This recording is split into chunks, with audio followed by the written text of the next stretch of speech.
அவைக்கு தலைமை தாங்கும் உறுப்பினர்களே, உண்மையிலே இந்த பாராளுமன்ற அமர்வுகள் இன்று நடைபெறும் பொழுது நாடு முழுவதும் பலமான ஆயத்தங்கள் நடந்து கொண்டிருக்கு.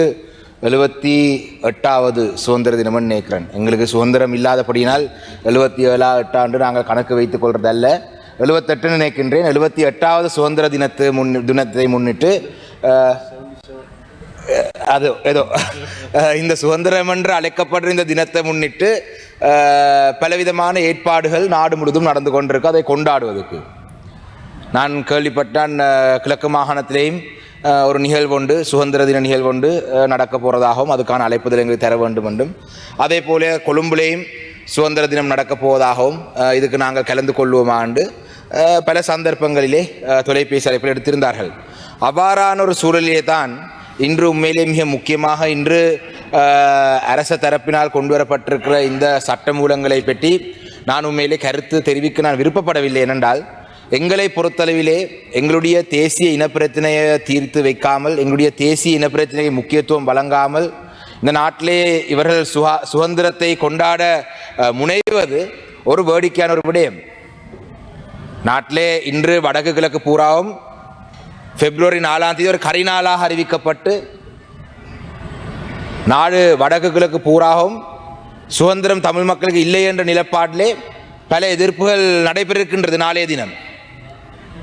அவ்வாறான ஒரு சூழலிலே நாட்டிலே ஒரு புரையோடி போயிருக்கும் எங்களுடைய தேசிய இனப்பிரச்சனைக்கு ஒரு தீர்வு இல்லாமல் மீண்டும் மீண்டும் மீண்டும் நீங்கள் சுதந்திர தின நிகழ்வுகளை நடத்தி நீங்களே உங்களுடைய சுதந்திரத்தை நீங்கள் கொண்டாடலாம். மிக முக்கியமாக நான் இதை ஏன் சொல்கிறேன் என்று சொன்னால், இந்த தேசிய மக்கள் சக்தி அரசாங்கத்தின் கீழும் கூட தமிழர்களுக்கு சுதந்திரம் என்றது ஒரு மறக்கப்பட்ட ஒரு விடயம். தமிழர் மீது ஸ்ட்ரக்சரல் ஜெனசைட் தற்பொழுதும் நடந்து கொண்டிருக்க எங்களுடைய நிலங்களை நில அபகரிப்பு இந்த தேசிய மக்கள் சக்தி அரசாங்கம் செய்து கொண்டிருக்கிறார்கள். நில அபகரிப்பு என்றது 48ஆம் ஆண்டில் இருந்து நடந்து கொண்டு வந்த விடயங்கள். இன்று சுதந்திர தினம் என்று பேசுகிறீர்கள். இந்த எங்களுடைய தமிழருடைய தலைவிதியை பெரும்பான்மை சமூகத்தினர் ஒப்படைத்து பிரித்தானியர் சென்றதிலே இருந்து எங்களை பொறுத்தளவிலே எங்களுடைய மக்களை சித்திரவதை செய்ததுதான் இந்த மாறி மாறி வந்த அரசாங்கம் செய்திருக்கின்றது. இன்று காலையிலே கூட ஒரு செய்தியை பார்த்திருந்தேன். ஜனாதிபதி அவர்கள் இந்த குறிப்பிட்ட சுதந்திர தினத்தை முன்னிட்டு 49 கைதிகளை விடுதலை செய்வதாக சொல்லியிருந்தார். உண்மையிலே இந்த அவைக்குள்ளே எங்கேயாவது தமிழ் பாராளுமன்ற உறுப்பினர் தேசிய மக்கள் சக்தியில் இருந்தால் நீங்கள் வெளியே ஓடி போக வேண்டும். இவ்வாறான செய்திகளை கண்டால் அவமானத்திலே, என்றால் உங்களுடைய ஜனாதிபதியினுடைய அறிக்கையிலே, தேர்தல் விஞ்ஞாபனத்திலே மிக தெளிவாக சொல்லப்பட்டது அரசியல் கைதிகளுடைய விடுதலை. இன்று ஜனாதிபதி ஆட்சிக்கு வந்து 1 வருடமும் 4 மாதங்கள் ஆகிவிட்டது. அரசியல் கைதிகளுடைய விடுதலையை பற்றி நாங்கள் இந்த பாராளுமன்றத்திலே கேள்வி எழுப்பிய பொழுது அரசியல் கைதிகள் யார் என்று கேட்கிற அளவுக்கு இருக்கின்றது நிலைமை. சுதந்திரம் என்று அழைக்கப்பட்ட இந்த தினத்தை முன்னிட்டு 49 சிறை கைதிகளை விடுவிக்கிற உங்களுடைய ஜனாதிபதிக்கு, இந்த தேசிய மக்கள் சக்தி அரசாங்கத்துக்கு ஏன் எங்களுடைய அரசியல் கைதிகளை விடுதலை செய்ய முடியாமல் போனது? அரசியல் கைதிகளுடைய விடுதலை போன்ற விடயங்களை செய்வோம் என்று வாக்குறுதி தந்து ஆட்சிக்கு வந்தவர் தானே நீங்கள். பயங்கரவாத தடுப்பு சட்டத்தை இல்லாமல் செய்வோம் என்று சொல்லி வந்தவர்கள் இன்று அதுக்கு பதிலாக புதிய ஒரு சட்டத்தை கொண்டு வர முயற்சிருக்கிறார்கள். இப்படியான ஒரு நாட்டிலே தான் நாங்கள் வாழ்ந்து கொண்டிருக்கிறோம். நேற்றைய தினம் கூட வவுனியா வடக்கிலே நெடுங்கணி பிரதேசத்திலே பாரிய ஒரு மக்கள் எழுச்சி போராட்டம் ஒன்று நடைபெற்றது. எதற்காக? எங்களுடைய மண்ணை பாதுகாக்கிறதுக்காக. தமிழ் மக்கள் இன்று சுதந்திரம் கிடைத்தது நீங்கள் சொல்றீர்கள், ஆனால் அந்த கிடைத்த என்று சொல்ற தேதியிலே இருந்து தமிழ் மக்களுக்கு எங்களுடைய மண்ணை உங்களிடம் பாதுகாக்கிறது தான் எங்களுக்கு பிரதான வேலையா இருக்கின்றது. 80களிலே மணலாறு என்ற பெயரிலே வடக்கும் கிழக்கும் தமிழர்கள் பூர்வீகமாக வாழ்ந்த பிரதேசம், அந்த தொடர்பை இல்லாமல் செய்ய வேண்டும் என்று மணலாறு என்ற பிரதேசத்திலே நீங்கள் கொண்டு குடியேற்ற திட்டங்களை செய்த நீங்கள் அதுக்கு பிறகு வெளியோயா என்ற பெயரை மாற்றினீர்கள். அந்த மக்களுக்கு குடிநீர் வழங்க வேண்டும், அந்த மக்களுக்கு விவசாயத்துக்கு தண்ணி வழங்க வேண்டும் என்றதுக்காக இன்று வவுனியாவிலே இருக்கிற மக்களுடைய நிலங்களை அழித்து, வவுனியாவில் இருக்கிற காடுகளை அழித்து, வவுனியாவில் இருக்கிற சிறு குளங்களை அழித்து, வவுனியா வடக்கிலே இருந்து வவுனியாவிலிருந்து தண்ணியை கொண்டு போய் நீங்கள் செய்த ஒரு திட்டமிட்ட வகையாக தமிழர் பிரதேசத்தை எங்களுடைய இனப்பெரம்பலை மாற்றுவதற்கு செய்த ஒரு திட்டத்தை, அதாவது அந்த காலப்பகுதியில் இருந்த பேரினவாத அரசாங்கம் செய்த விடயத்தை இந்த அரசாங்கம் முடிவுக்கு கொண்டு வருவதற்கான நடவடிக்கை எடுத்துக் கொண்டிருக்கிறார்கள். இந்த அரசாங்கத்துடன் இருக்கும் தமிழ் பேசும் உறுப்பினர்கள் வெட்கப்பட வேண்டும். இதுக்கு எதிராக குரல் எழுப்ப முடியாது. இது பிறகு சமத்துவம், பெரிய சமத்துவம் பேசுவார்கள். சமத்துவம் என்றால் என்ன? எல்லாருக்கும் சமனாக இருக்க வேண்டும்.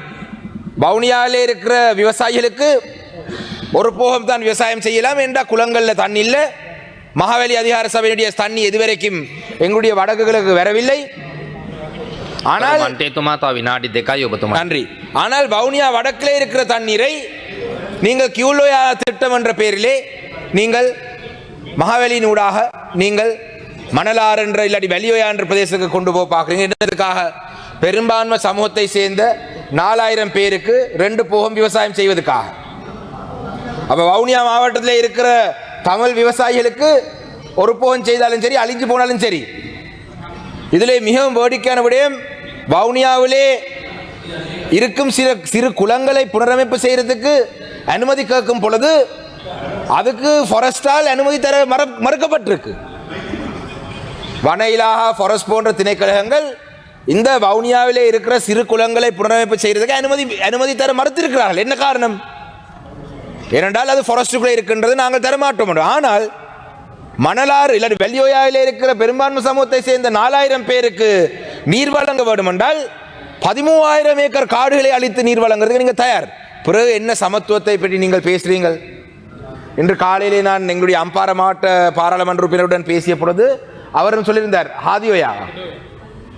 ஹெடோயா என்ற திட்டத்தை நடைமுறைப்படுத்துறதுக்கு விருப்பப்படவில்லை என்றால் அந்த திட்டத்தை கொண்டு வந்தால் அதிலே பெரும்பான்மையாக அதிலே பலனடைய போறவர்கள் தமிழ் பேசும் உறவுகள்.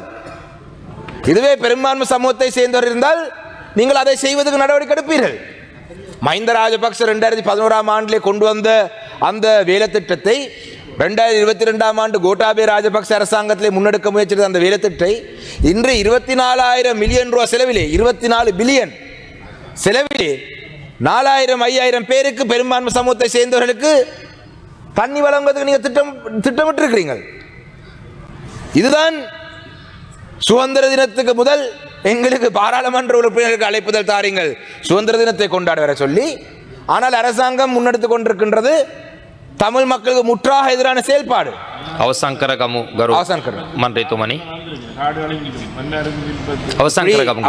இதே போல பல விடயங்களிலே எங்களுடைய மக்களுக்கு ஏமாற்றமும் துரோகமும் தான் மாறி மாறி வந்த அரசாங்கம் செய்திருக்கிறார்கள். அதே துரோக செயலை, அதே செயல்பாடுகளை இந்த அரசாங்கமும் முன்னெடுக்கிறார்கள். இது ஒரு மிகவும் வேதனையான ஒரு விடயம்.